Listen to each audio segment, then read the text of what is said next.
അല്പസമയം നമ്മൾക്ക് കലാസദനൻ സുവർണ ജൂബിലിയോടനുബന്ധിച്ച് വിശിഷ്ട അംഗത്വം കൊടുക്കുന്ന അവരെ ആദരിക്കുന്ന ഒരു ചടങ്ങാണ്. അധികം സമയം ഉണ്ടാവില്ല. അതിനുശേഷം നമ്മുടെ ഗാനങ്ങൾ തുടങ്ങുന്നവരായിരിക്കും. നമ്മുടെ ഏറ്റവും പ്രിയപ്പെട്ട ആൻഡ്രൂസ് പിതാവിനെ വേദിയിലേക്ക് വിളിക്കുന്നു.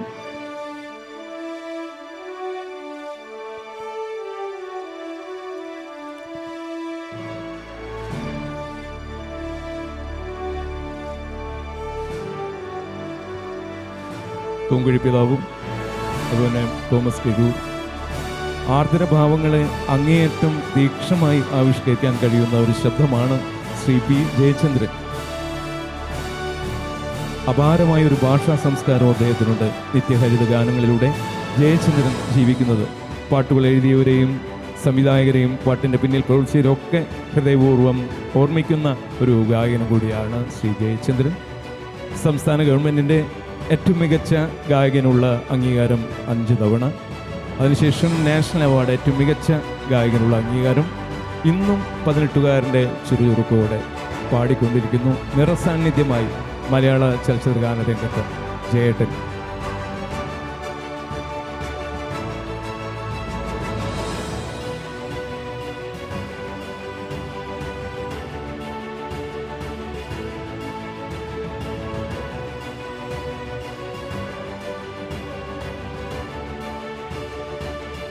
മാർ തൂങ്കുഴി പിതാവിനെ 2 വാക്ക് സംസാരിക്കുന്നതിനായിട്ട് ആദ്യമായി ക്ഷണിക്കുകയാണ്.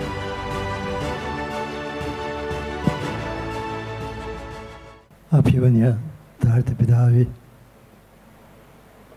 കലാപ്രതിഭകളായി പ്രിയപ്പെട്ട സഹോദരി സഹോദരന്മാരെ, സ്നേഹമുള്ള ഫിജോച്ച, പ്രിയപ്പെട്ട സഹോദരി സഹോദരന്മാരെ, വാത്സല്യമുള്ള മക്കളെ,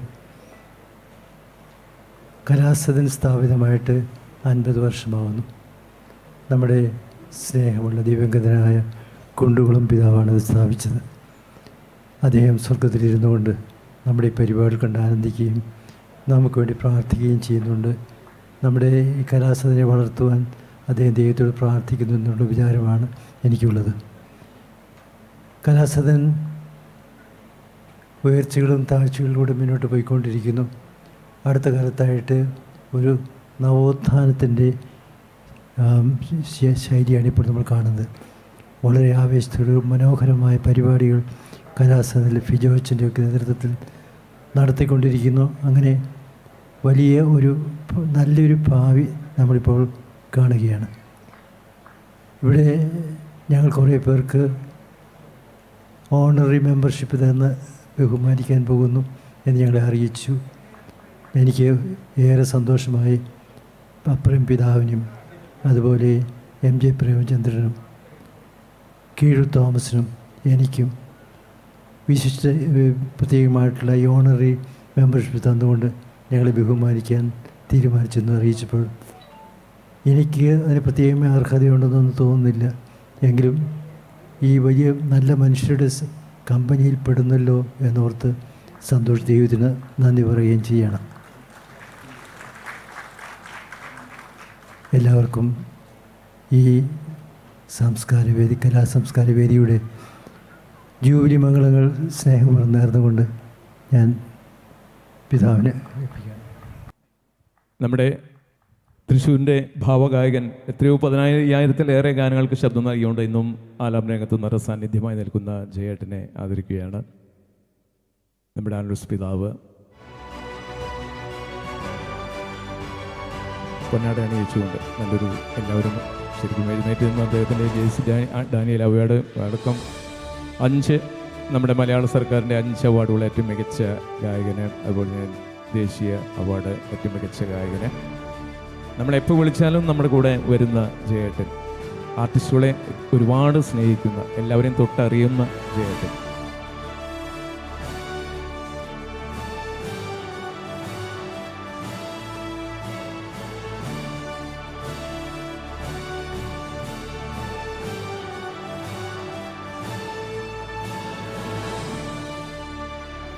എല്ലാവർക്കും നമസ്കാരം. ഇന്ന് കലാസദൻ്റെ ഇന്നത്തെ ഈ പരിപാടിയിൽ വരാൻ കഴിഞ്ഞതിൽ വളരെ സന്തോഷമുണ്ട്. പ്രത്യേകിച്ചും നമ്മുടെ അഭിവന്ദ്യരായ രണ്ട് വ്യക്തികൾ, അഭിവന്ദ്യരായ ഈ ഇതിൻ്റെ അവരുടെ കൂടെ നിന്ന് എനിക്ക് പാടാൻ പറ്റിയത് വളരെ സന്തോഷമുണ്ട്. പിന്നെ ഞാൻ അറിയുന്നതെന്ന് പറഞ്ഞാൽ കലാസദൻ എന്ന് പറഞ്ഞാൽ ചേങ്ങലായി അറിയും, ജോണിനെ അറിയും, ഇവർ രണ്ടുപേരും കൂടുതൽ അറിയുള്ളൂ. പിന്നെ പിന്നിലേക്ക് നോക്കിയപ്പോൾ നമ്മുടെ സ്ഥിരം വായിക്കുന്ന ആൾക്കാർ പലരും ഉണ്ട്. അപ്പോൾ അവരൊക്കെ അറിയാം, എല്ലാവരും കണ്ടപ്പോൾ വളരെ സന്തോഷമായി. എന്തായാലും ഇന്നെനിക്ക് തിരക്കുള്ള ദിവസമല്ല, ഇന്ന് ഫ്രീ ആയിട്ടുള്ള ദിവസം. ഞാൻ കാലത്ത് വന്നിരുന്നു, ഇവിടെ എല്ലാം നോക്കിയിട്ട് ആദ്യമായിട്ട് ഇനി ഹാളിൽ ഞാൻ വരുന്നത്. ഇത്രയും നല്ലൊരു ഹാൾ ഇവിടെ ഉണ്ടെന്ന് എനിക്കിപ്പോഴാണ് മനസ്സിലാണ്. സംഗീതം ആസ്വദിക്കാൻ പറ്റിയ ഏറ്റവും നല്ല ഹാളാണ്, തൃശ്ശൂരിലെ ഏറ്റവും നല്ല ഹാളാണിതെന്ന് എനിക്ക് തോന്നുന്നു. ഇപ്പോൾ ഈ പരിപാടിക്ക് ഞാൻ ഒന്നില്ലായിരുന്നെങ്കിൽ ഇങ്ങനെ ഒരു ഹാള് കാണാൻ പറ്റില്ലായിരുന്നു. ഈ പരിപാടി ഇന്നത്തെ വർഷങ്ങളായിട്ട് തുടർന്നു പോവുകയാണ് കലാസദൻ്റെ പരിപാടികൾ. ഞാൻ തൃശ്ശൂരിൽ ഉള്ള സമയത്ത് അന്നത്തെ പ്രധാന സംഗീത ഒരു ഒരു organisation Johnson, Ouseppachan, voice of Thrissur, അതായിരുന്നു. വോയിസ് ഓഫ് തൃശ്ശൂർ എനിക്ക് ഓർക്കസ്ട്ര വായിച്ചിരുന്നത് അന്ന്. അവരെല്ലാം ഓരോ സ്ഥലത്ത് പോയി. ജോൺസണെയും ഔസേപ്പച്ചനെയും ദേവരായ മാസ്റ്ററെ കൊണ്ട് പരിചയപ്പെടുത്തുന്നത് ഞാനാണ്. അതിൽ പരിചയപ്പെടുത്തൽ മാത്രമേ എൻ്റെ ഉള്ളൂ, ഞാനൊരു നിമിത്തമായെന്ന് മാത്രം. അവരുടെ കഴിവുകൊണ്ട് അവർ കയറി വന്നു, അതാണ് സത്യം. അതിൽ ജോൺസൺ ഇപ്പോൾ നമ്മുടെ ഒപ്പം ഇല്ല, ഏറെ ദുഃഖിക്കുന്നതാണ് ഞാൻ. ജോൺസൻ്റെ വളരെ നല്ല നല്ല ഗാനങ്ങൾ ഞാൻ ഇപ്പോൾ സിനിമയിൽ പാടിയിട്ടുണ്ട്. അദ്ദേഹം കുറേ കാലം കൂടെ ഇരിക്കാമായിരുന്നു, നല്ല നല്ല ഗാനങ്ങൾ കുറേ കൂടെ നമുക്ക് തരാമായിരുന്നു എന്ന് ആഗ്രഹിക്കുകയാണ്. എല്ലാം ദൈവനിശ്ചയം. നമ്മുടെ കലാകാരന്മാർ ഇപ്പോൾ ഈ കോവിഡ് കാലത്ത് നമ്മുടെ ഇതിൻ്റെ ആവശ്യമില്ലാതാണ് ഇപ്പോൾ. ഈ കാലത്ത് ഒരുപാട് നല്ല നല്ല കലാകാരന്മാർ നമ്മളെ വിട്ട് പിരിഞ്ഞു പോയി. പൂവച്ചൽ ഖാദർ, എസ് രമേശൻ നായർ തുടങ്ങി പ്രതിഭകൾ തന്നെ നമ്മളെ വിട്ട്. തമിഴിലാണെങ്കിൽ എസ് പി ബാലസുബ്രഹ്മണ്യം തുടങ്ങി പല നല്ല വലിയ വലിയ കലാകാരന്മാർ നമ്മളെ വിട്ട് പിരിഞ്ഞു പോയി. ഈ വ്യാധി ഞാൻ കൂടെ, എനിക്ക് കൂടെ കോവിഡ് വന്നു, സത്യമാണ്. പക്ഷേ പണ്ടുള്ള ഒരു കൊല്ലം മുമ്പുള്ള കോവിഡിനേക്കാൾ അല്പം ശക്തി കുറഞ്ഞ കോവിഡാണ് ഇപ്പോൾ എന്ന് പറയുന്നു. ഇതിലും ശക്തിയുള്ളത് വരുന്നുവെന്ന് പറയുന്നു. ഒന്നും അറിയില്ല, എന്താണ് ദൈവം ഈശ്വരൻ എന്താണെന്ന് നിശ്ചയിക്കുന്നത് നമുക്കറിയില്ല. അത് വരാതിരിക്കട്ടെ എന്ന് ഞാൻ പ്രാർത്ഥിക്കുന്നു. വെച്ചാൽ വേറൊരു കാര്യം എന്താ വെച്ചാൽ, ഈ മഹാമാരി വന്നതിൽ പിന്നെ നമ്മളെ പോലുള്ള ഒരു ചെറിയൊരു കലാകാരന്മാരുടെ അവരുടെ എല്ലാം പരിപാടികളില്ലാതായി, വരുമാനം ഇല്ലാതായി. അതാണ് ഏറ്റവും വലിയൊരു ദുരന്തം. എന്നെ സംബന്ധിച്ച് ഏറ്റവും ദുഃഖിക്കുന്ന ആളാണ് ഞാൻ ഇപ്പോഴും തയ്യാറാണ്. വിഷമിക്കുന്ന കലാകാരന്മാർ ആരുണ്ടെങ്കിൽ അവർക്ക് വേണ്ടി ഒരു പരിപാടി നടത്താൻ ഇപ്പോഴും തയ്യാറാണ്. എനിക്കൊന്നും തരേണ്ട. എനിക്കെന്താ, ഞാൻ വന്ന് കുറച്ച് പാട്ട് പാടുന്നു, അവർക്കതുകൊണ്ട് മെച്ചമുണ്ടാകുന്നു, അതിലെനിക്ക് വളരെ സന്തോഷമുള്ളൂ. ഞാൻ ചെയ്തിട്ടുമുണ്ട്, അങ്ങനെ ഒരു പരിപാടി ചെയ്തിട്ടുണ്ട്. സ്വരം എന്ന് പറഞ്ഞ ഒരു സംഘടനയ്ക്ക് വേണ്ടി ഞാൻ ചെയ്തിട്ടുണ്ട്. ഞാൻ എന്ന് പറഞ്ഞാൽ ഇപ്പം എൻ്റെ 57 വർഷമാണ് സിനിമയിൽ പാട്ട് പാടി തുടങ്ങിയിട്ടെന്ന് തോന്നുന്നു. എത്ര വർഷം പാടി എന്നുള്ളതല്ല, എങ്ങനെ നന്നായിട്ട് പാടുന്നു എന്നുള്ളതാണ് നോക്കേണ്ടത്. ഈ നന്നായിട്ട് ഞാൻ ഇപ്പോഴും പോകുന്നത്, ഇപ്പം എൻ്റെ എന്ന് പറഞ്ഞാൽ എൻ്റെ മനസ്സിൽ പ്രാർത്ഥിക്കുന്നത് എൻ്റെ ഗുരുവായൂരപ്പൻ ഭഗവാന്റെ പാദത്തിലാണ് ഞാൻ കിടക്കുന്നത് ഇപ്പോഴും. അതെ, ഞാൻ ഉറങ്ങാൻ പോകും മുമ്പേ എന്ന് പാടുന്നില്ലേ, ഒരു വളരെ മനോഹരമായ ഒരു ക്രിസ്തീയ ഭക്തിഗാനമുണ്ട്. അതുപോലെ ഞാൻ ഉറങ്ങാൻ പോകുമ്പോൾ ഞാൻ എൻ്റെ ഗുരുവായൂരപ്പൻ്റെ പാദത്തിൽ എൻ്റെ ജീവൻ വെച്ചിട്ടാണ് ഞാൻ ഇപ്പോഴും ഉറങ്ങുന്നത്. പ്രഭാതം അവിടത്തേക്ക് ഇഷ്ടമുണ്ടെങ്കിൽ പ്രഭാതം എന്നെ കാണിക്കട്ടെ, അല്ലെങ്കിൽ ഞാൻ ആ പാദത്തിലേക്ക് ചേർന്ന് പോട്ടെ എന്നാഗ്രഹിക്കുന്ന ആളാണ് ഞാൻ. പക്ഷേ എന്തുകൊണ്ടോ ഭഗവാനിൻ്റെ എൻ്റെ കൂടെയുണ്ട്. പിന്നെ ഇന്നത്തെ തലമുറ എന്ന് പറഞ്ഞാൽ പാടാനുള്ള കുട്ടികൾ, കഴിവുള്ള കുട്ടികളുണ്ട്. പക്ഷെ അവരുടെ കഴിവ് വളർത്തിയെടുക്കേണ്ടതാണ് കലാസദൻ പോലെയുള്ള സംഘടനയുടെ ചുമതല. അപ്പം അതിനെ സഹായിക്കാനായിട്ട് എല്ലാ വിശിഷ്ട വ്യക്തികളും കൂടെ നിൽക്കുന്നുണ്ട്. അപ്പോൾ അങ്ങനെ വരുമ്പോൾ അത് കൂടുതൽ ഇപ്പം ഞങ്ങളുടെ എന്നൊക്കെ പറഞ്ഞാൽ നമ്മൾ തന്നെത്താൻ ഉണ്ടാക്കി വരുന്നതാണ്. എനിക്കിപ്പോൾ ഞാനൊരു സംഗീതം പഠിച്ച സംഗീതജ്ഞനല്ല. കാരണം സംഗീതം കർണാടക സംഗീതം ശരിക്കും ഇരുന്ന് പഠിച്ച് അങ്ങനെ വന്നൊരു ഗായകനല്ല. എൻ്റെ ഇഷ്ടം, എൻ്റെ മനസ്സിൽ ആഗ്രഹം, ഞാൻ ഇപ്പോഴും 11-12 മണി വരെ പഴയ നല്ല നല്ല പാട്ടുകൾ കേട്ട് ഉറങ്ങുന്നതാണ്. പിന്നെ നമുക്ക് ഏറ്റവും വലിയ കാര്യം എന്ന് പറഞ്ഞാൽ മഹാപ്രതിഭകളായിരുന്ന ദേവരാം മാസ്റ്റർ, ബാബുക്ക, അവരുടെയൊക്കെ പാട്ടുകളാണെന്ന് പാടുന്നത്. അതെന്താണെന്ന് അപ്പോൾ അവരുടെ മാത്രം പാട്ട് പാടുന്നത്, എന്തുകൊണ്ട് പുതിയ ഗാനങ്ങൾ പാടുന്നില്ല? അതാണ് എൻ്റെ ചോദ്യം. അതാണ് അവരുടെ ക്വാളിറ്റി എന്ന് പറയുന്നത്.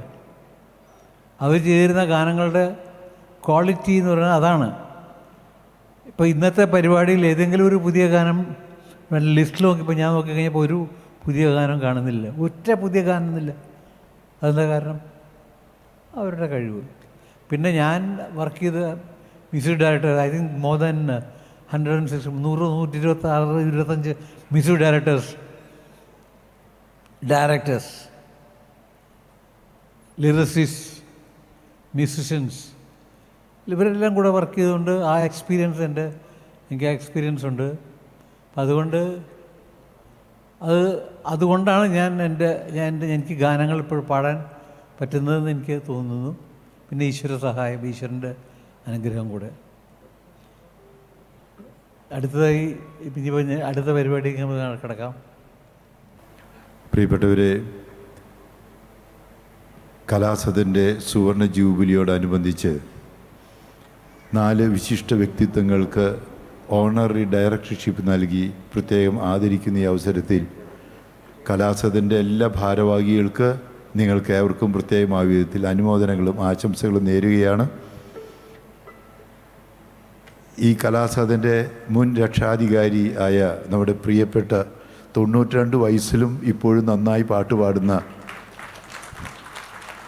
തൂങ്കുഴി പിതാവിനാണ് നമ്മൾ ഈ ഓണററി ഡയറക്ടർഷിപ്പ് കൊടുക്കുന്നത്. ഒപ്പം കേരളത്തിൻ്റെ ഇന്നത്തെ ഏറ്റവും പ്രഗത്ഭനായ പല അവാർഡ് ജേതാക്കൾ നേടിയിട്ടുള്ള നമ്മുടെ തൃശ്ശൂരിൻ്റെ ജയേട്ടൻ, അങ്ങനെയല്ലേ പറയുക, ജയചന്ദ്രൻ സാറിന് കൊടുക്കുമ്പോൾ അദ്ദേഹത്തിൻ്റെ വാക്കുകൾ തന്നെ നിങ്ങൾക്കറിയാം.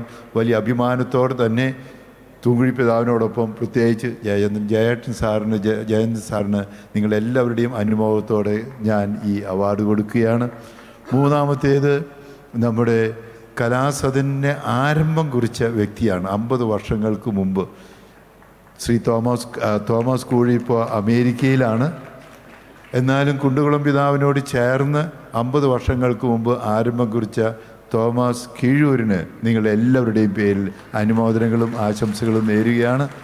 കലാസദൻ തുടങ്ങിയപ്പോൾ അതിന് ലക്ഷ്യം നേടി പ്രത്യേകിച്ച് വിവിധ മേഖലകളിൽ, സാംസ്കാരിക മേഖലയിൽ, കലാമേഖലകളിൽ വളരെയേറെ പ്രവർത്തിച്ചിട്ടുണ്ട്. ഇനിയും വളരട്ടെ എന്നുള്ള ആശംസയോടെ സുവർണ ജൂബിലി വേളയിൽ നിങ്ങൾക്ക് ഏവർക്കും അനുമോദനങ്ങളും, പ്രത്യേകിച്ച് നമ്മുടെ അപ്രയം തിരുമേനിക്ക് ആരോഗ്യ പ്രശ്നങ്ങളാൽ ഇന്ന് വരാൻ സാധിച്ചില്ല, അസാന്നിധ്യത്തിലും നിങ്ങളുടെ എല്ലാവരുടെയും പേരിൽ അപ്രയം തിരുമേനിക്കും അനുമോദനങ്ങൾ അർപ്പിച്ചുകൊണ്ട് തൂങ്കുഴി പിതാവ്, ജയന്തൻ സാറ്, തോമസ് കീഴൂർ, ഒന്നുകൂടി എല്ലാവരുടെയും നല്ല കയ്യടിയോടെ അനുമോദനങ്ങളോടെ ഞാൻ വാക്കുകൾ ചുരുക്കും.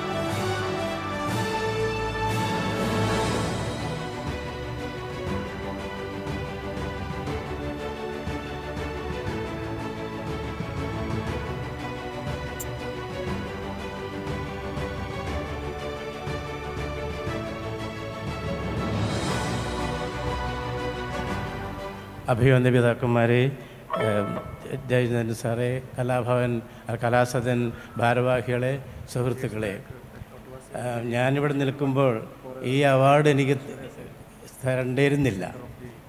കാരണം ഞാൻ അതുക്കും മീതെയാണ്. എന്ന് വെച്ചാൽ ഈ പ്രസ്ഥാനം തുടങ്ങിയത് ഞാനാണ്. അപ്പോൾ പിന്നെ ഇതിൻ്റെ ഡയറക്ടറാക്കി വെക്കേണ്ട കാര്യമൊന്നുമില്ല. ഞാനെപ്പോഴും ഈ കലാസദൻ്റെ ഒപ്പമുണ്ട്. അപ്പം അത് എനിക്കൊന്ന് സമ്മതിക്കണം. ഞാൻ ഡയറക്ടർ ആവല്ല, ഞാൻ ഇതിൻ്റെ ഫൗണ്ടറാണ്, ഇത് തുടങ്ങി വെച്ച ആളാണ്. അത് നിങ്ങളെല്ലാവരും ഓർക്കുന്നുണ്ടെങ്കിൽ അതാണ് എനിക്ക് ഏറ്റവും വലിയ അഭിമാനം. 50 വർഷം മുമ്പ് അഭിവന്ദ്യ പിതാവ് പറഞ്ഞ പോലെ കുണ്ടുകുളം പിതാവിൻ്റെ ആ നല്ല മനസ്സാണ് ഇതിന് തുടക്കമിട്ടത്. ഞാൻ ഇതെല്ലാം പ്ലാൻ ചെയ്ത് അദ്ദേഹത്തെ സമീപിച്ചപ്പോൾ അദ്ദേഹം കൈവച്ച് അനുഗ്രഹിച്ചു, അനുവാദം തന്നു, പരിപാടികൾ സംഘടിപ്പിക്കാൻ ഒരു കാറും വിട്ടു തന്നു. ഒരു കറുത്ത അംബാസഡർ കാർ അരമനയിൽ നിന്ന്, ഞാൻ സ്കൂട്ടറായിരുന്നു, അത് വേണ്ട, കാർ ഓടിച്ച് നടന്ന് പ്രവർത്തിക്കുക. ഈ കലാസദൻ്റെ ഇപ്പോൾ ഗാനമേള നന്നായിരുന്നു, പക്ഷേ ഇതല്ല കലാസദൻ തുടങ്ങി വെച്ചപ്പോൾ ഇതിന് സാഹിത്യവേദി, നാടകവേദി, നൃത്തവേദി, കലാകായിക മണ്ഡലങ്ങൾ എല്ലാം ഉണ്ടായിരുന്നു. കുറച്ചു കാലം അത് നടക്കുകയും ചെയ്തു. പിന്നെ എന്തുകൊണ്ടോ അത് മുഴുവൻ നടന്നില്ല. എൻ്റെ ആഗ്രഹം, അത് പുതിയ സെക്രട്ടറിയും പുതിയ പ്രസിഡൻറ്റും 50-ാം വർഷം എത്തി നിൽക്കുന്ന ഈ സമയത്ത് ഏറ്റവും സന്തോഷപൂർവ്വം പ്രവർത്തിക്കുന്ന നമ്മുടെ ആൻഡ്രൂസ് പിതാവിൻ്റെ സഹകരണത്തോടു കൂടി അങ്ങനെ വിപുലമായ രീതിയിൽ കലാസദൻ വളരണമെന്ന് ആഗ്രഹിക്കുകയാണ്.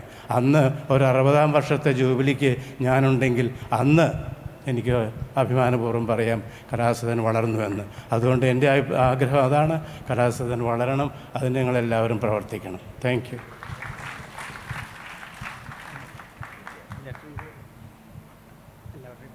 എൻ്റെ പാട്ടല്ല, ഇന്നത്തെ ഗായകരുടെ പാട്ടാണ് നമ്മൾ കേൾക്കേണ്ടത്. എൻ്റെ പാട്ട് നിങ്ങളെല്ലാം കേട്ടിട്ടുള്ള ശീലമുള്ളതാണ്. പക്ഷേ നമ്മുടെ ഇദ്ദേഹം റിക്വസ്റ്റ് ചെയ്ത മാതിരി നമ്മൾ ചേങ്ങലായി പറഞ്ഞു, ഒന്നിനി ചെറുതാഴ്ത്തി ഒന്ന് പാടണമെന്ന് പറഞ്ഞു. അതിന് വേറൊരു മെച്ചം എന്താ വെച്ചാൽ ആ പാട്ടിൻ്റെ വരികൾ കാണാപ്പാടാൻ ഓർമ്മയുണ്ട്. മറ്റു പാട്ടൊന്നും കാണാപ്പാടാൻ ഓർമ്മയില്ല, ബുക്ക് ഇല്ലാതെ പാടാൻ നമുക്കില്ല. ആ പുസ്തകം കൊണ്ട് തന്നെ വരികൾ തെറ്റിക്കാറുള്ള ഒരു സ്വഭാവം കൂടി ഉണ്ട്.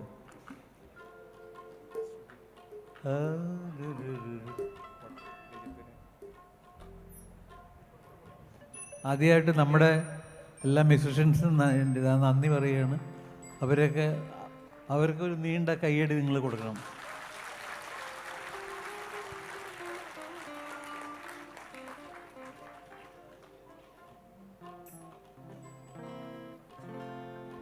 ഈ ഒന്നിനി ശ്രുതി താഴ്ത്തുന്ന പാട്ടിനെ കുറിച്ച് 2 വാക്ക് ഞാൻ പറയാം. ഈ പാട്ട് എനിക്ക് കിട്ടിയതെന്ന് പറഞ്ഞാൽ എൻ്റെ ജീവിതത്തിൽ ഏറ്റവും വലിയ ധനമാണ്, മൂലധനമാണ് എനിക്ക് എൻ്റെ സിനിമാ പാട്ടല്ലാതെ സിനിമാ ഗാനങ്ങളാണല്ലോ കൂടുതൽ പോപ്പുലറാകുന്ന. സിനിമാ ഗാനം അല്ലാതെ തന്നെ ഈ പാട്ട് വളരെയധികം ജനങ്ങളിലേക്ക് എത്തിച്ചേർന്നു. പല ഗാനമേളകൾ പാടുമ്പോഴും ഈ പാട്ടിൻ്റെ ഒരു വരി തുടങ്ങുമ്പോൾ തന്നെ എല്ലാവരും ഭയങ്കരമായിട്ട് ആ പാട്ട് സ്വീകരിച്ചു കൊണ്ടേയിരിക്കുന്നു. അത് ഈ മലയാള ഗാനശാഖ ഉള്ളിടത്ത കാലം അത് സ്വീകരിച്ചുകൊണ്ടിരിക്കും ജനങ്ങൾ എന്ന് ഞാൻ വിശ്വസിക്കുന്നു. അതിൻ്റെ വരികളും OMD സാറിൻ്റെ വരികളും ദേവരാം മാഷ് സംഗീതവും അതെങ്ങനെ സംഭവിച്ചു എന്ന് എനിക്കറിയില്ല. അത് സാർ എന്നെ വിളിച്ചു കൊണ്ടുപോയി ഇരുത്തി 3 ദിവസം കൊണ്ടാണ് ആ പാട്ടെന്നെ പഠിപ്പിച്ച് റെക്കോർഡ് ചെയ്തത്.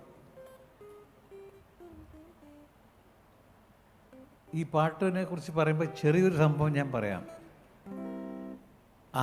പത്തനംതിട്ടയിൽ ഒരു അഡ്വക്കേറ്റ്, അദ്ദേഹം CPIയുടെ ഒരു വളരുന്നു. അദ്ദേഹത്തിന് ക്യാൻസർ രോഗം പിടിപെട്ടു. അത് വളരെ അങ്ങേറ്റത്തെ സ്ഥിതിയായിരുന്നു. അദ്ദേഹത്തിന് അറിയാമായിരുന്നു അദ്ദേഹം മരിക്കുമെന്ന് അദ്ദേഹം അറിയാമായിരുന്നു. അദ്ദേഹം പറഞ്ഞു, ഒരു ദിവസം ഭാര്യയും കുട്ടികളെയും വിളിച്ച് പറഞ്ഞു, ഞാൻ ഉടനെ മരിക്കും, പക്ഷേ ഞാൻ മരിച്ചു കഴിഞ്ഞാൽ എൻ്റെ മൃതദേഹത്തിൽ CPIയുടെ പതാക ഫ്ലാഗ് വയ്ക്കണം. പിന്നെ നിങ്ങൾക്ക് എന്നെ ദുഃഖം പേറിക്കൊണ്ടുവരുന്ന ജനങ്ങളെ നിങ്ങൾ കരയിപ്പിക്കരുത്. ഒരിക്കലും കരയരുത്. പിന്നെ എൻ്റെ മൃതദേഹം എടുക്കുന്നത് വരെ എൻ്റെ കാതിൽ നേരിയ ശബ്ദത്തിൽ ഒരു പാട്ട് വയ്ക്കണം.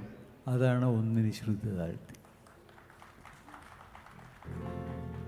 ഇതിൽ പരം ഭാഗ്യം എനിക്ക് കിട്ടാനില്ല. ഇത് നടന്ന കാര്യമാണ്. എന്നോട് എനിക്കറിയില്ലായിരുന്നു. എൻ്റെ മാഷ് രാമനാഥ മാഷ് ഇരിഞ്ഞാലക്കുട അദ്ദേഹമാണ് പറഞ്ഞ് ഇങ്ങനൊരു സംഭവം ഉണ്ടായിട്ടുണ്ടെന്ന്. എനിക്കിതൊന്നും അറിയില്ല. ഞാൻ ഒരു പാട്ട് കഴിഞ്ഞാൽ പിന്നെ അടുത്ത പാട്ടിലേക്ക് പോകുമ്പോൾ വേറൊരു പിന്നെ പഴയ പാട്ട്, തമിഴ് പാട്ട്, ഹിന്ദി പാട്ട് അതിപ്പോഴും കേട്ടുകൊണ്ടേയിരിക്കുകയാണ്. എല്ലാ രാത്രികളിലും അത് കേട്ടുകൊണ്ടേയിരിക്കുകയാണ്. ഞാൻ പറയുന്ന പുതിയ പാട്ടുകാർക്ക് വേണ്ട ഏറ്റവും വലിയ ഇത്, അതായത് അവർ സ്റ്റേജിൽ അവർ പാടി ജനങ്ങളിലെ പ്രീതി സമ്പാദിക്കുന്നു. പക്ഷേ തങ്ങൾക്ക് സ്വന്തമായിട്ട് ആസ്വദിക്കാൻ പഴയ നല്ല നല്ല ഗാനങ്ങൾ കേട്ടാലേ ഒക്കുള്ളൂ. ഞാൻ പറയുന്നു, ഞാൻ ഈ ലോകം വിട്ട് പോകാൻ ഇപ്പോൾ തയ്യാറാണ്. പക്ഷേ ഒരു ദുഃഖം എന്താ വെച്ചാൽ ഇത്രയും നല്ല ഗാനങ്ങൾ വിട്ടു പോകണ്ടേ. അതാണ് എൻ്റെ മനസ്സിലെ ഏറ്റവും വലിയ ദുഃഖം.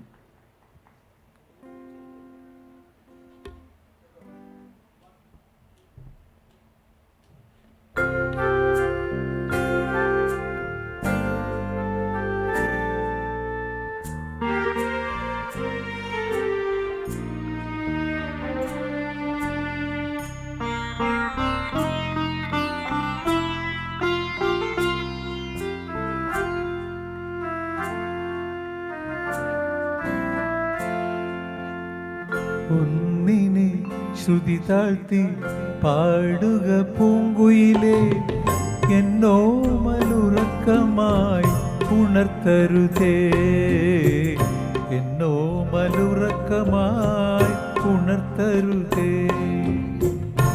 ഒന്നിനെ തിരി താഴ്ത്തു ശാരദ നിലാവേ, ഈ കണ്ണിലെ കിനാവുകൾ കെടുത്തരുതേ, കണ്ണിലെ കിനാവുകൾ കെടുത്തരുതേ.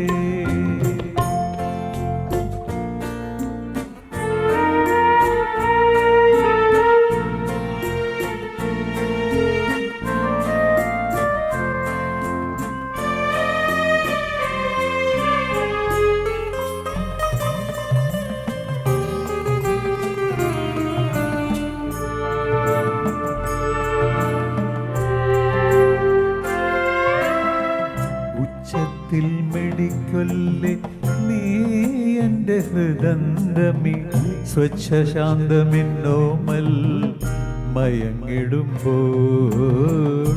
ഉച്ചത്തിൽ മെടിക്കൊല്ലേ നീ എൻ്റെ ഹൃദന്തമി, സ്വച്ഛശാന്തമിന്നോമൽ മയങ്ങിടുമ്പോൾ.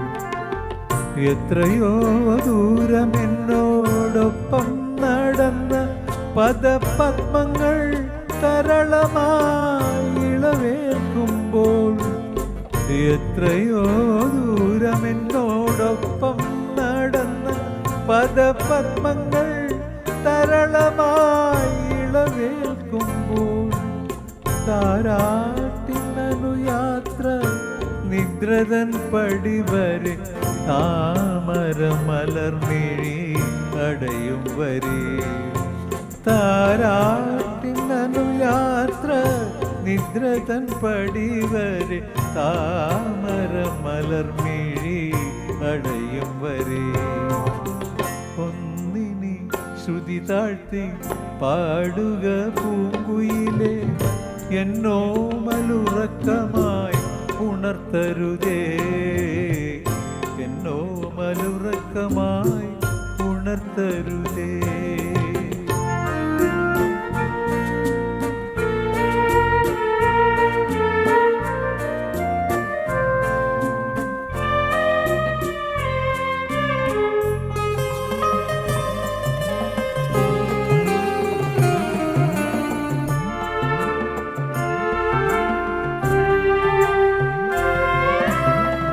രാവും പകലും ഇണചേരുന്ന സന്ധ്യയുടെ സൗവർണ നിറമോലും ഈ മുഖം നോക്കേ, രാവും പകലും ഇണചേരുന്ന സന്ധ്യയുടെ സൗവർണ നിറമോലും ഈ മുഖം നോക്കി, കാലത്തിൻ കണികയാമി ഒരു ജന്മത്തിൻ്റെ ജാലകത്തിലൂടെ പരതയെ നോക്കി, കാലത്തിൻ കണികയാമി ഒരു ജന്മത്തിൻ്റെ ജാലകത്തിലൂടെ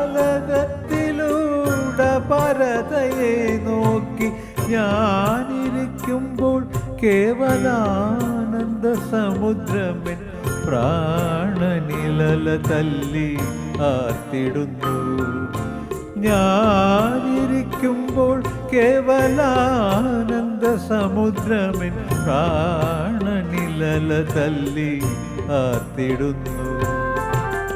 ഒന്നിനി ശ്രുതി താഴ്ത്തി പാടുക പൂങ്കുയിലേ, എന്നോ മലുറക്കമായി ഉണർത്തരുതേ, എന്നോ മലുറക്കമായി ഉണർത്തരുതേ. ഒന്നിനി തിരിതാഴ്ത്തു ശാരദ നിലാവേ, ഈ കണ്ണിലെ കിനാവുകൾ കെടുത്തരുതേ, കണ്ണിലെ കിനാവുകൾ കെടുത്തരുതേ. ഒന്നിനി ശ്രുതി താഴ്ത്തി പാടുക പൂങ്കുയിലേ, എന്നോ മലുറക്കമായി ഉണർത്തരുതേ, എന്നോമൽ ഉറക്കമായി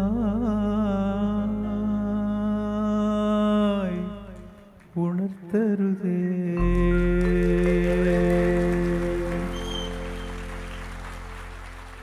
ഈ പാട്ട് പറഞ്ഞു തരുമ്പോൾ ദേവരാം മാഷ് പറഞ്ഞു, ഞാൻ ഒന്നിനി ശ്രുതി താഴ്ത്തി പാടുക പൂങ്കുയില്. അങ്ങനെ പാടരുത്. ഒരു താരാട്ട് പാട്ടാണ്, ഉറക്കുന്ന പാട്ടാണ്. നീ കയറി ഒച്ചയെടുത്ത് ഞാൻ ഉറങ്ങുന്ന കുട്ടി ചാടി നിൽക്കും. അതുകൊണ്ട് ഒന്നിനി ശ്രുതി അങ്ങനെ ഇതിൽ വളരെ ലോ ടോണിൽ പാടണം. അത്രയും പാട്ടുകളെക്കുറിച്ച് വാരികളെക്കുറിച്ചും അത്രയും ധാരണയും അത്രയും വിവരവുമുള്ള സംഗീത സംവിധായകരായിരുന്നു അന്ന്. ഇന്നുള്ള സംഗീത സംവിധായകർ അങ്ങനെയായി വരണമെങ്കിൽ അത്രയും അങ്ങനെയുള്ള പാട്ടുകൾ കേട്ട് അവരുടേതായിട്ടുള്ള രീതിയിൽ സംഗീതം ഉണ്ടാക്കണം. ഇപ്പം ഞാൻ ഇപ്പോഴും ഞാൻ പാടുന്നുണ്ട്. ഇപ്പോൾ ഇന്നിപ്പോൾ എന്താ പറയുക,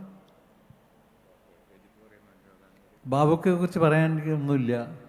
എന്നുവെച്ചാൽ അതൊരു സംഭവമാണ്. സംഗീതം അഭ്യസിക്കാത്ത ബാബുക്ക. എൻ്റെ അച്ഛനെപ്പോഴും പറയാറുണ്ട്, എനിക്ക് ഏറ്റവും ഇഷ്ടപ്പെട്ട സംഗീത സംവിധായകൻ ബാബുരാജാണ്.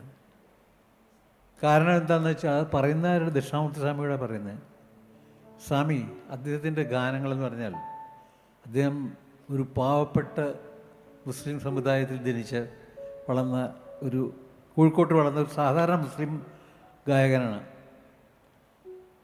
ദുഃഖവും ഒരുപാട് പട്ടിണിയും കിടന്ന് വന്ന ബാബുക്ക, ആ ദുഃഖവും അദ്ദേഹത്തിൻ്റെ ഹൃദയത്തിൽ നിന്ന് ആ ദുഃഖമെല്ലാം ഉണ്ട്.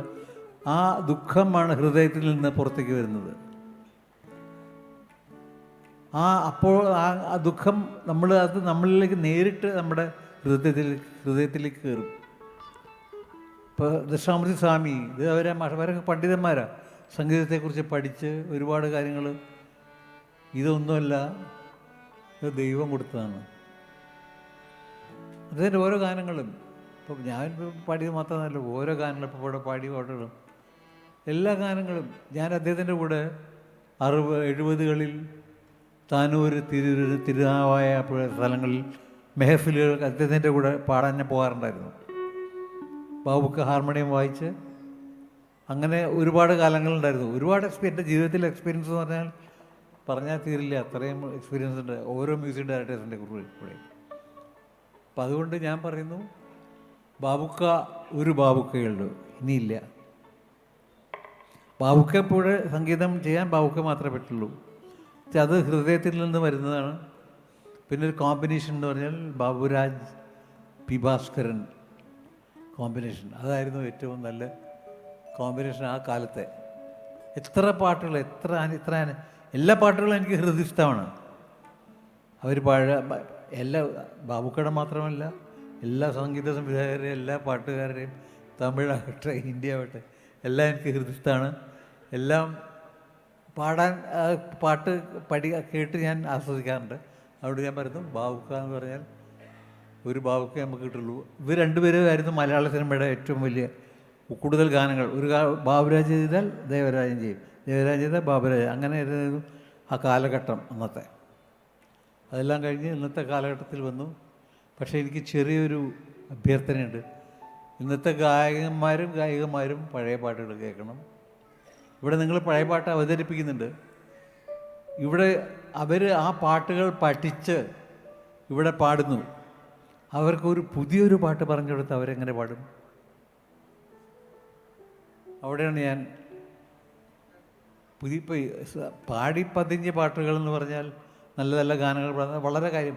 അത് കലാസാധനം ചെയ്യുന്ന ഏറ്റവും വലിയ കാര്യമാണ്. നല്ല നല്ല ഗാനങ്ങളാണ് ഇവിടെ എടുത്ത് പാടിക്കുന്നത്. ഇതിലൊറ്റൊരു പുതിയ പാട്ടില്ല. അതാണ് നിങ്ങൾ ആലോചിച്ച് നോക്കൂ. ഞാൻ ലിസ്റ്റ് നോക്കിയപ്പോൾ ഒരു പുതിയ പാട്ട് പറഞ്ഞു പാടിത്തരൂ, കേൾപ്പിച്ചു ഇതിനകത്ത്. കാരണം എന്താ വെച്ചാൽ അവരുടെ കഴിവ് അമ്യൂസിഡായിട്ടുണ്ട്. പിന്നെ ഇന്നത്തെ ഗായകരെല്ലാം കേൾക്കേണ്ടത് പഴയ ഗാനങ്ങൾ കേട്ട്, പല ഹിന്ദിയോട്ടെ തമിഴോട്ടെ എല്ലാം കേട്ടുകഴിഞ്ഞാൽ തനതായ ഒരു സംഗീതം തനതായ ഉടലെടുക്കും.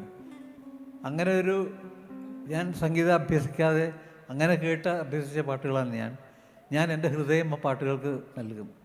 നമ്മുടെ ഹൃദയം ആ പാട്ടിന് കൊടുക്കണം. ഫുള്ള് അതിലിറങ്ങിച്ചെന്ന് അതിലെ വരികളും അതിൻ്റെ ഭാവവും എല്ലാം ഉൾക്കൊണ്ട് പാടണം.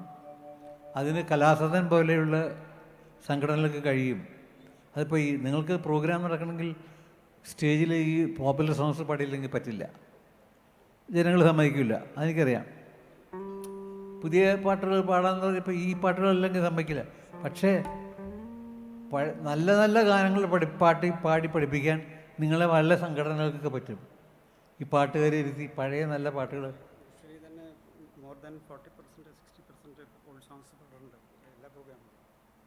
എല്ലാ പ്രോഗ്രാമും പാടുന്നുണ്ട്. ഞാൻ പറഞ്ഞതല്ല, ഞാൻ കുറേ പാട്ടുകൾ പറഞ്ഞാൽ അവർക്ക് പാടാൻ പറ്റാതെ പോകും. ഞാൻ അപ്പം ചില പാട്ടുകൾ ചോദിച്ചാൽ അവർക്കൊന്നും അറിയില്ല, നടക്കില്ല. ഞാനിപ്പോൾ കനക പ്രതീക്ഷതൻ കണിമലർത്താലത്തിൽ കല്യാണപ്പൂമായി നിന്നവളെ അറിയില്ല. നിനക്കറിയോ? അറിയില്ല. പിന്നെ സുശീലാമ്മയുടെ ഒരു പ്രോഗ്രാം ഉണ്ടായിരുന്നു ഇവരുടെ ഏഷ്യാനെറ്റിൽ. ഞാൻ ആ പാടുന്ന കുട്ടികളോട് ചോദിച്ചു. അവരെല്ലാം പ്രിയതമാ പാടി. ഞാൻ പറഞ്ഞു, ശാരിക പൈതലേ ആരുടെ തേരിൽ നീ വന്നു, ആരുടെ തേരിൽ നീ വന്നു. ഈ പാട്ട് അറിയുമോ എന്ന് വെച്ചു. ഒറ്റെണ്ണത്തിന് അറിയില്ല.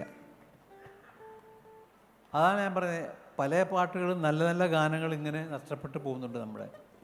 അത് തിരഞ്ഞെടുത്ത് നിങ്ങൾ ആ കുട്ടികളെ സ്റ്റേജിൽ പാടിക്കാനല്ല, അവരുടെ സംഗീത അഭിരുചി, അവരുടെ കഴിവിനെ വർദ്ധിപ്പിക്കാൻ ശ്രമിക്കണമെന്ന് ഞാൻ അപേക്ഷിക്കുകയാണ്. അത് നിങ്ങൾ ചെയ്തിരിക്കണം. നല്ലത് വരട്ടെ. നമസ്കാരം.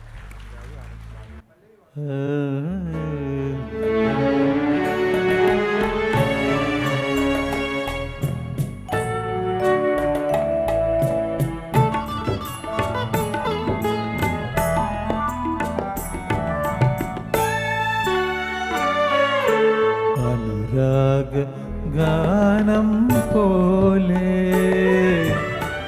അഴകിൻ്റെ അല പോലെ ആരു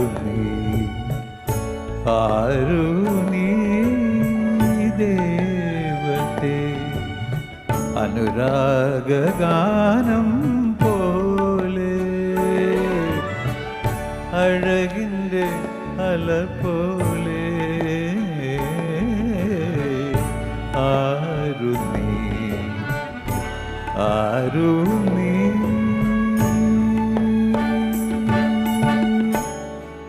ദേവതേ.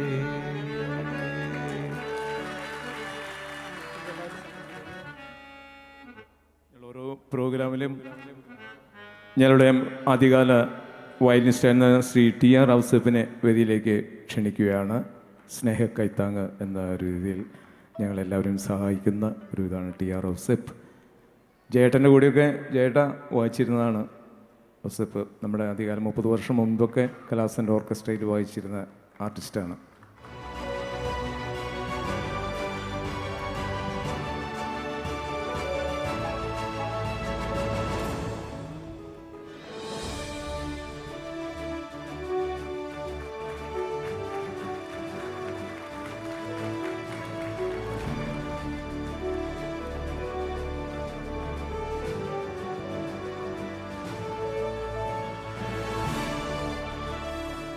ജയേട്ടന് ഞങ്ങൾക്ക് പേടിയും ബഹുമാനവും എന്താ പറയേണ്ടതെന്ന് അറിയില്ല. ഇങ്ങനെയൊക്കെ വന്ന് നിങ്ങളുടെ മുമ്പിൽ ഇത്രയും നന്നായിട്ട് സംസാരിക്കുക പറയാൻ പറ്റില്ല. ഇന്ന് നല്ല മൂഡിലാണ് ജയേട്ടൻ.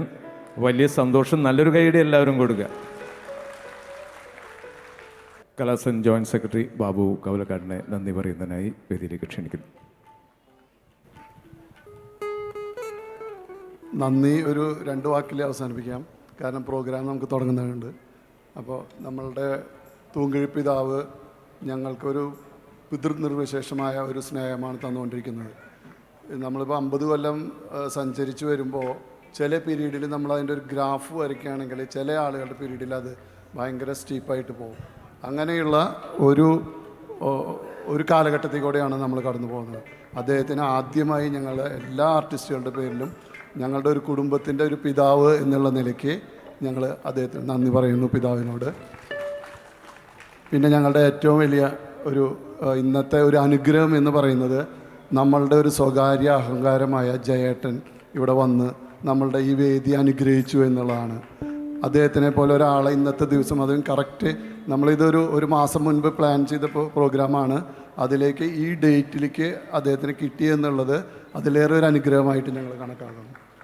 അദ്ദേഹത്തിന് വേണ്ടി ഒത്തിരി വേദികൾ ഞങ്ങളിതിനു മുൻപും മ്യൂസിക് കൊടുക്കാനായിട്ടും സഹകരിക്കാനായിട്ടുള്ള ഒരു അവസരം കിട്ടിയിട്ടുണ്ട്. ആ അവസരത്തിലും ഞങ്ങളോട് ഇത്രയധികം വളരെ നല്ല രീതിയിൽ ഇതുവരെ തുടർന്നു പോന്നിട്ടുള്ളതിനും ഇന്ന് ഇവിടെ വന്ന് ഈ വേദി അനുഗ്രഹിച്ചതിനും ജയേട്ടനോട് വളരെയധികം നന്ദി ഞങ്ങൾ രേഖപ്പെടുത്തുകയാണ്.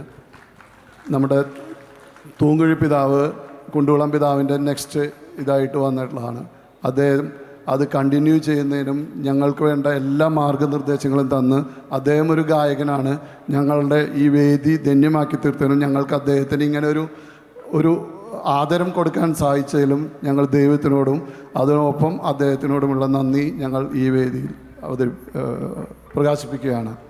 പിന്നെ ഞങ്ങളുടെ ഒപ്പം ഇവിടെ വയലിൻ വായിച്ചുകൊണ്ടിരുന്ന ഔസേപ്പ്, ഞങ്ങളൊക്കെ പ്രോഗ്രാമിന് ഞാനിതിൽ വയലിൻ വായിച്ചിരുന്ന ഒരു വ്യക്തിയാണ്. ഒരു 40 വർഷത്തോളമായി ഞങ്ങൾ ഇതിനോട് കൂടെ യോജിച്ച് പ്രവർത്തിക്കുന്നു. അന്ന് ഞങ്ങളുടെ ഒപ്പം വായിച്ചിരുന്നതാണ് ഔസേപ്പിനെ ഇങ്ങനൊരു അവസ്ഥയിൽ വന്നു. അദ്ദേഹത്തിൻ്റെ രോഗാവസ്ഥ അദ്ദേഹത്തിന് തുടർന്ന് വായിക്കാൻ പറ്റാത്തൊരു സ്ഥിതിവിശേഷത്തിലേക്ക് കൊണ്ടുവന്നു. അതിനെ അദ്ദേഹത്തിന് ഇങ്ങനെയൊരു സഹായമെങ്കിലും ചെയ്യാൻ സാധിച്ചതിൽ അദ്ദേഹം അതിവിടെ വന്ന് സ്വീകരിച്ചതിലും ഞങ്ങൾ അദ്ദേഹത്തിനോടുള്ള നന്ദി ഞങ്ങൾ പറയുകയാണ്.